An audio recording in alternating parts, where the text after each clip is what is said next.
সাতক্ষীরার শ্যামনগরে শীতের তীব্রতা বাড়ছে আর ঠান্ডায় বিপাকে পড়েছেন হতদরিদ্র ও শ্রমজীবী মানুষগুলো। এসকে সিরাজের প্রতিবেদনে বিস্তারিত। সুন্দরবন উপকূলীয় শ্যামনগরে হিম শীতল বাতাস এবং শৈত্যপ্রবাহের কারণে রাতের তাপমাত্রা ক্রমশই কমছে। কনকনে শীতে সাধারণ মানুষ গৃহবন্দী হয়ে পড়েছে। জরুরি কাজ ছাড়া বাইরে কেউ বের হচ্ছেন না। শীত বস্ত্রের অভাবে হতদরিদ্র ছিন্নমূল এবং শ্রমজীবী মানুষ কষ্টে রয়েছে। খুচরা ব্যবসায়ী, ভ্যান চালক এবং দিনমজুররা তাদের আয়ের অভাবে বিপদে পড়েছেন। বাজারে ক্রেতার অভাবে ব্যবসায়ীরা হতাশ এবং সর্দি, জ্বর ও কাশির মতো রোগের প্রভাব বাড়ছে, যার ফলে শ্যামনগর হাসপাতালে রোগী ভর্তি হচ্ছে। সাতক্ষীরা আবহাওয়া অফিস জানিয়েছে সর্বনিম্ন তাপমাত্রা রেকর্ড করা হয়েছে 13.2 ডিগ্রি সেলসিয়াস। তাপমাত্রার এই অবস্থা আরও কয়েকদিন চলতে পারে। এমন পরিস্থিতিতে শীত বস্ত্রের অভাব আরও এক সংকট সৃষ্টি করেছে।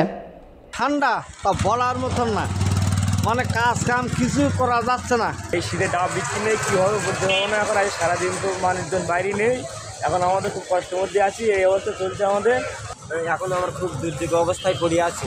আমার রোজগার নেই, কামের রোজগার নেই, ছেলের লোকজন বেরোচ্ছে না, বেচাকেনা কম, লোকজন নেই, কাজ নেই, কারণে যাত্রী নেই, ঠান্ডার জন্য বাইরে বেরোতে পারতেছে না। প্রচণ্ড পরিমাণে দুর্ভোগ পোহাতে হচ্ছে তাদের কাজকর্ম এবং তাদের যে দিন অতিবাদ করতে অনেক কষ্ট হয়ে যাচ্ছে।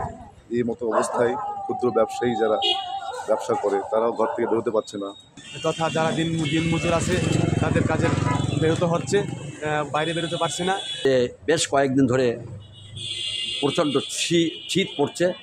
এই শীতে সাধারণ মানুষ অত্যন্ত কষ্ট পাচ্ছে এবং সাধারণ মানুষের দিক এই কষ্টের লাঘব করার জন্যে আমরা আমাদের দলের বিএনপির পক্ষ থেকে আমরা কিন্তু শীতবস্ত্র বিতরণ করেছি।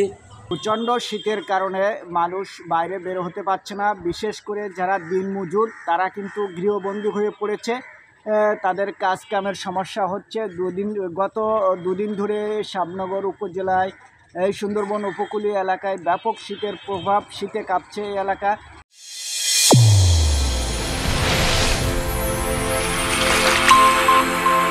চ্যানেল A1 হৃদয়ের